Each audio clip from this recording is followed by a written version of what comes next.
So the word is out.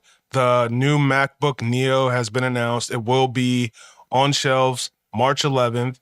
Pre-order is available now. But before you order, I did the research, so you don't have to. You can go on the website yourself and sift through it, but I've got some extra information, what it does do, what it doesn't do, who it is and who it isn't for, and alternatives, pricing, performance comparisons. I'm going to take you through that right now. All right, first of all, just so you know, they're marketing it at $599.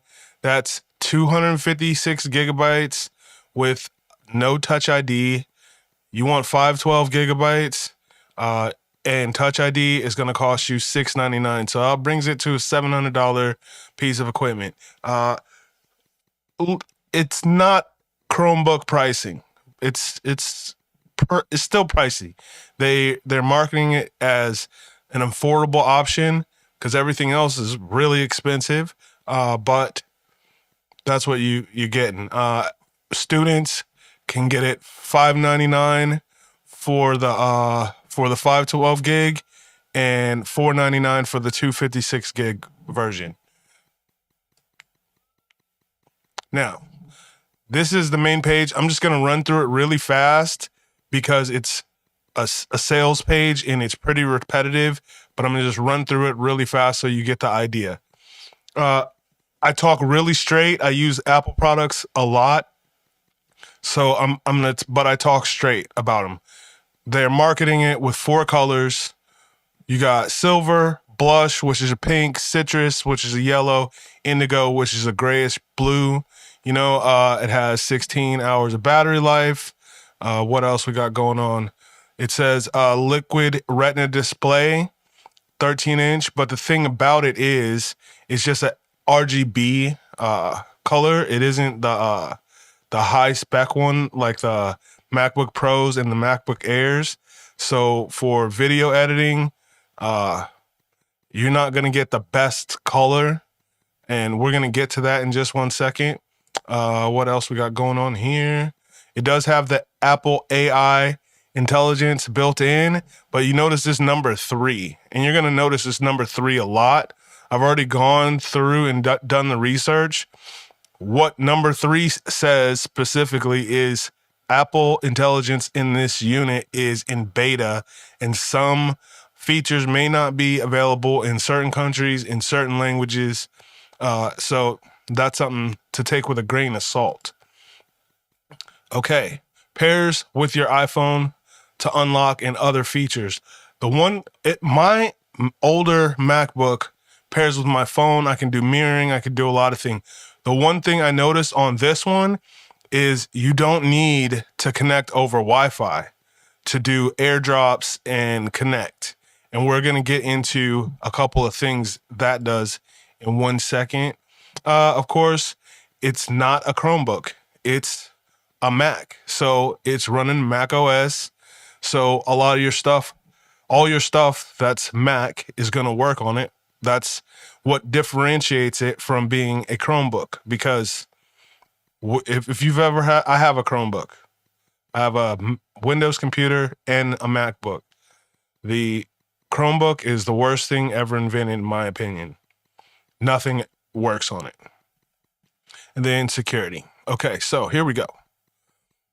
Just sliding through this. Oh yeah, this is a good thing. As I said, you got colors. You got the silver, you got the pink, you got the yellow, and you got the bluish gray that they call indigo. This thing is aluminum. It's not plastic.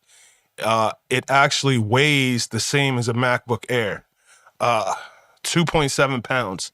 So, and if you want to figure out like size-wise, it's a 13-inch screen. It's going to be the size of any other 13-inch MacBook dimensions-wise. But it's really thin, but it is also full metal body, so it's still heavy. Display, like I said, the 500 nits of brightness. I got to double check again what the others ones are because I forgot to, but they're a lot brighter. And we'll get to that. Keyboard and trackpad. The things that have been standing out about this keyboard and trackpad is this is the first MacBook in 16 years that does not have a backlit keyboard. So it's just something to know when you're using this, because especially me in my little studio setup, I'm in the dark a lot. The backlit keyboard is perfect for me. If I didn't have it, I would be stressed out. If that doesn't matter to you, it doesn't matter. This is a mechanical trackpad. This is like 2012 MacBook Pro-ish trackpad. It actually clicks down. It isn't the haptic touch trackpad. From what I've heard, it feels good, but that's something to know. Touch ID. Once again, it does have Touch ID, but once again, this is the higher level. You're going to spend another $100. So instead of $600, you're spending $700 to get Touch ID. One good thing on this, pretty cool, is it has a 1080 FaceTime camera. A lot of computers, most of them have a 720. I know my MacBook has 720. So this is pretty cool to have 1080 FaceTime camera, you know? Okay, mics and speakers. Compared to like a MacBook Air, this only has 2 speakers on the side. MacBook Air, MacBook Pros, they have 4 speakers going around, you know? So that's one thing. But it does have 2 microphones. So it's to give you that, it's like a focusing effects, focus on your voice, and it is noise reducing. All right, connectivity.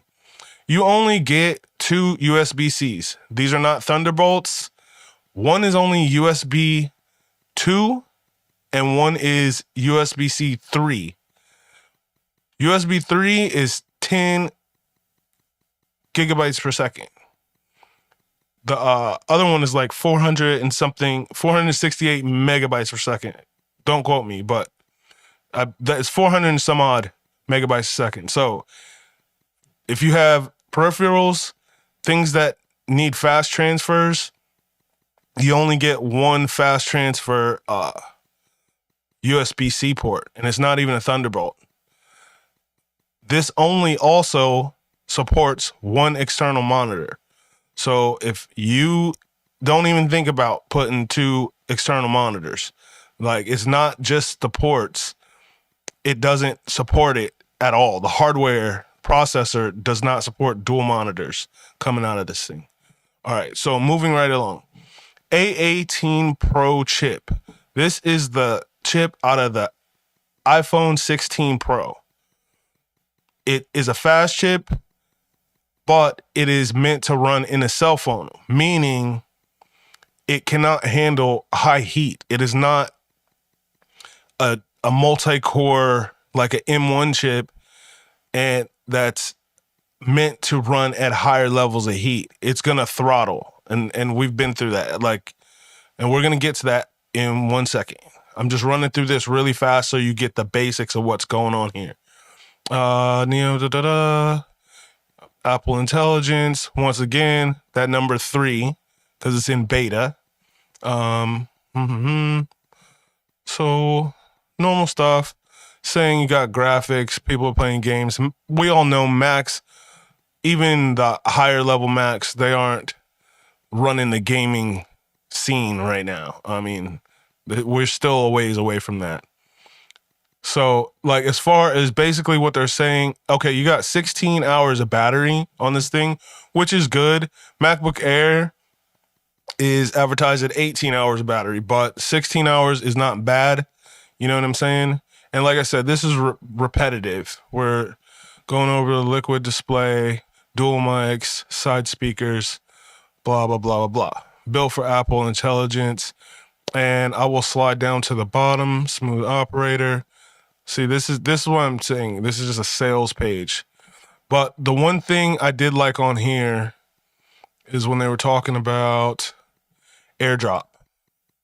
You can share large files even without a Wi-Fi network. So the way it interacts with the iPhones now, no No Wi-Fi is needed. You have mirroring, of course. You can do calls and texts on this thing. I don't know why they're advertising it as a feature, because I can do calls and text on mine, and I got an older MacBook. Another thing that's really cool, I will say, is a universal clipboard. So I could type something on my phone, hit copy on the phone, go on my computer, right click and hit paste, and it'll paste from my phone, like seamlessly. Images, typing, the whole thing, and vice versa, from your computer to your phone to your iPad, which is pretty cool. All right. Intuitive by design. They're just talking, set up in the snap, this, that, and the other. Okay, we're just going to go over into the specs that I was talking about. But first, let's just slide to the bottom. This is number 3 I was talking about. Apple Intelligence is available in beta. Some features may not be available in all regions or languages. For feature and language availability and system requirements, see support.apple.com. So just take that with a grain of salt. Just know what you're dealing with. All right, moving right along. All right, so this is your spec page, like we were talking about, the colors. Price $599, $699. I already looked at the education shop, $499, $599. And what tweaked me out, okay, so you got a 5-core GPU, and I believe the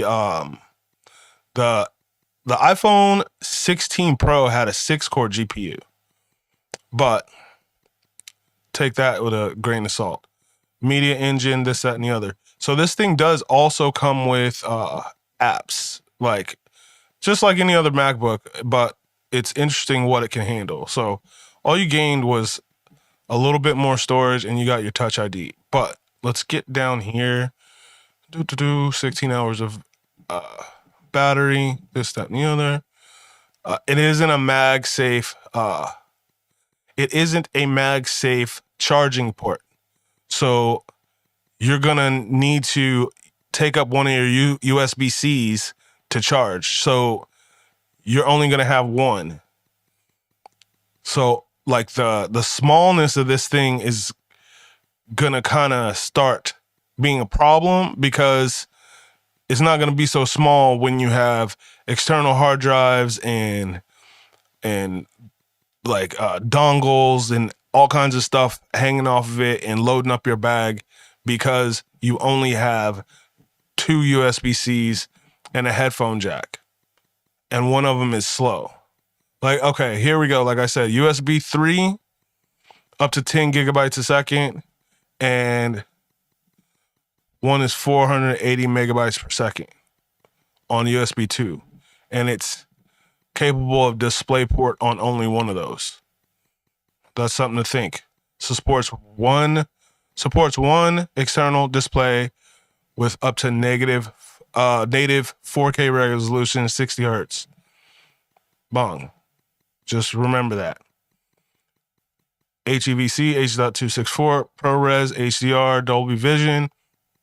I saw somewhere up there it will deal with ProRes RAW, which this is where you start bottlenecking and getting to a problem, because 4K RAW are huge files, and then the power, the processing power of this for running video editing is just really not there. I'm waiting to get back to see. We're back at 2.7 pounds, same weight as a MacBook Air. Here's where I wanted to get built-in apps. All right, so GarageBand and iMovie. Like, the question is, how is this going to handle Final Cut and Logic Pro?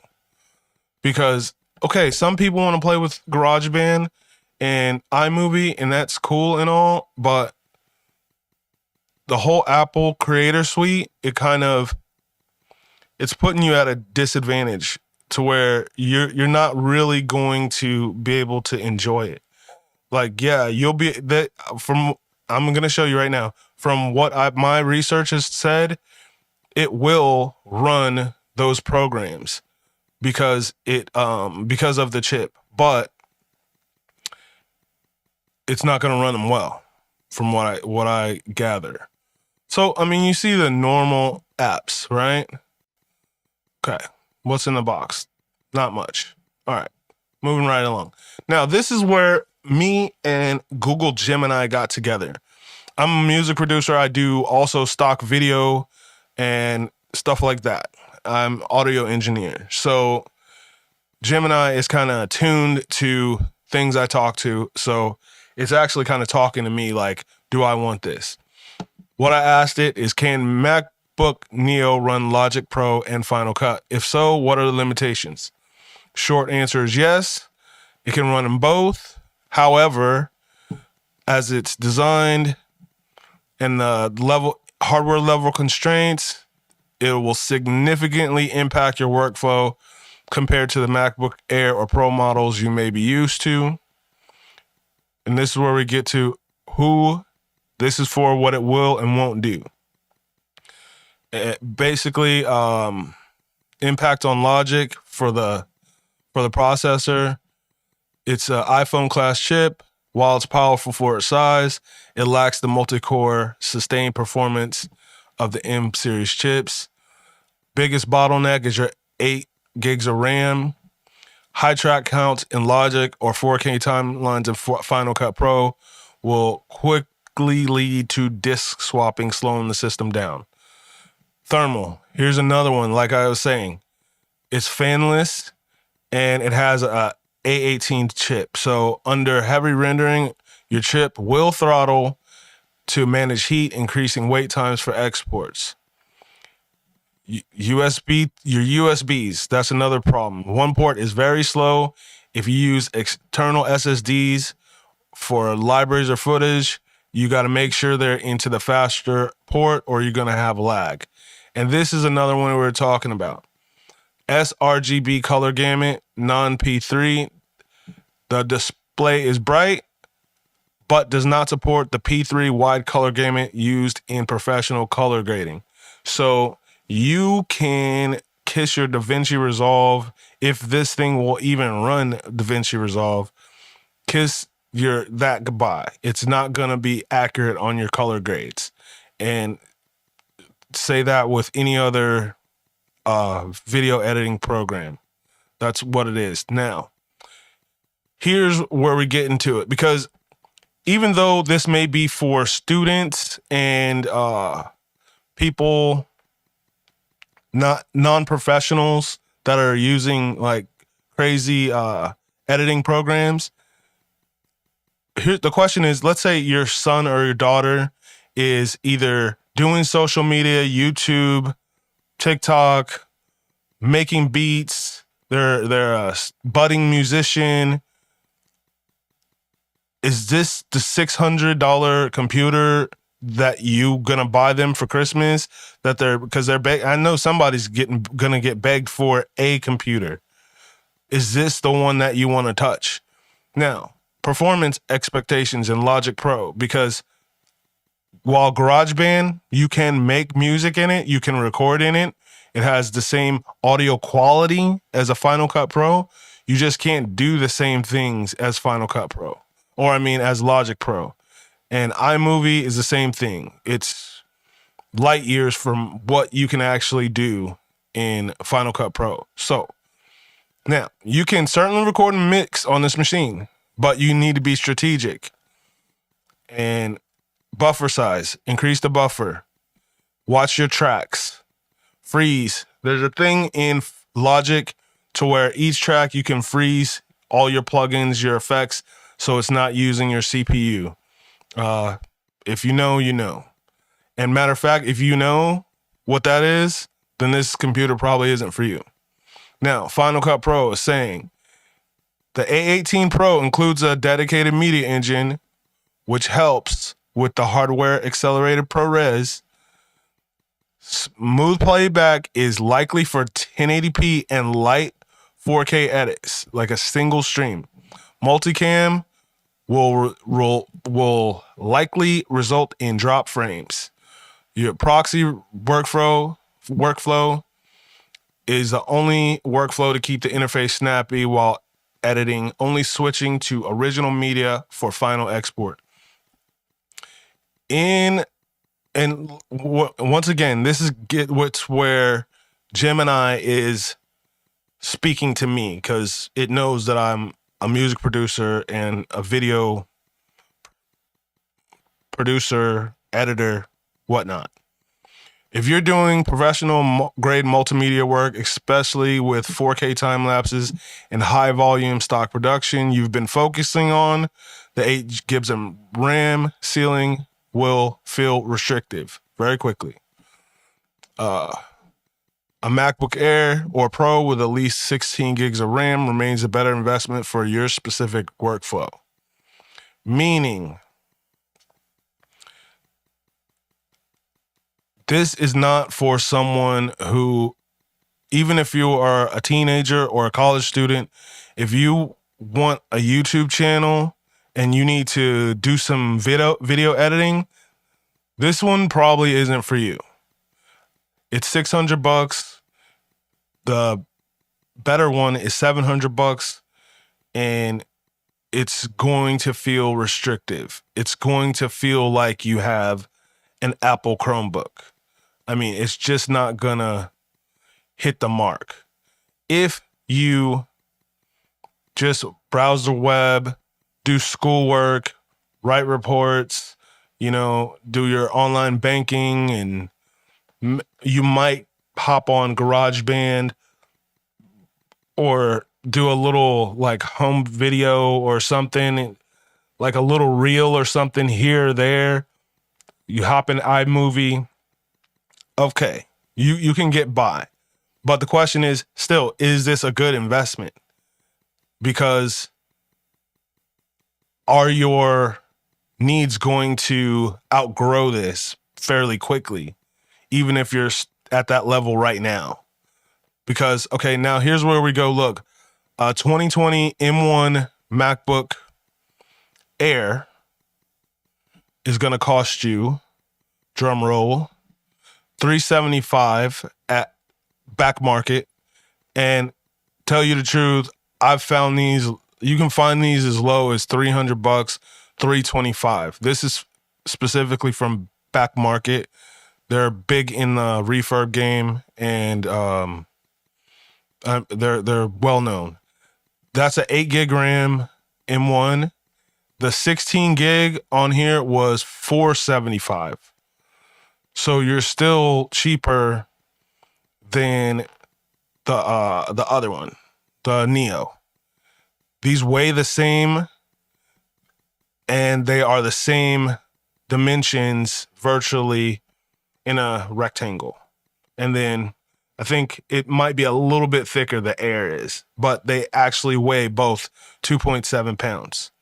That being said, let's go back to what Gemini was talking about, because I also asked it.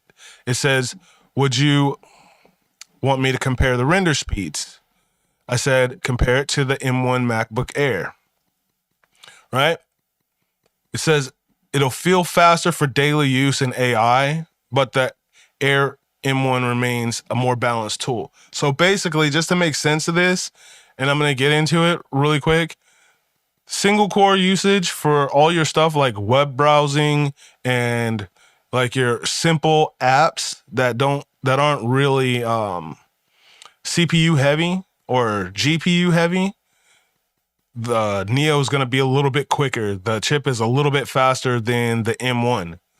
But when you get to the multi-core and the GPU performance, as you can see right here, the Neo one's up here. You're going to tie in a multi-core is basically a tie. But when you get to GPU, that's all your video and audio processing, rendering, You know, that's where the M1's gonna leave it in the dust. You know, and what is this? AI NPU. Oh, the AI processing. 35 tops 11. It says the AI processing, the Neo's gonna win that. Basically, snappiness factor. That's what I just said. The sustained load, a 10-minute video or export or heavy mix bounce, the M1 Air's architecture, built for laptops, blah, blah, blah, holds way more steady than A18 Pro.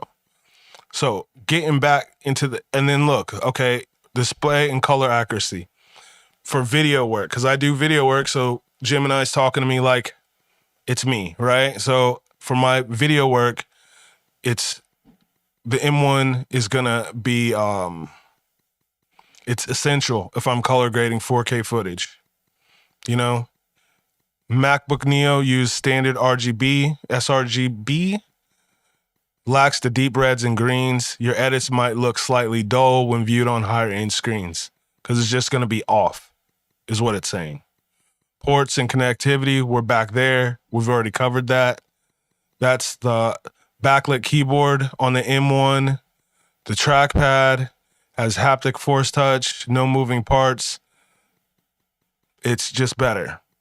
It's telling me, as Gemini knows, that I'm a music producer and a stock video maker, keep or buy the M1 MacBook Air, especially with 16 gigs, blah, blah, blah.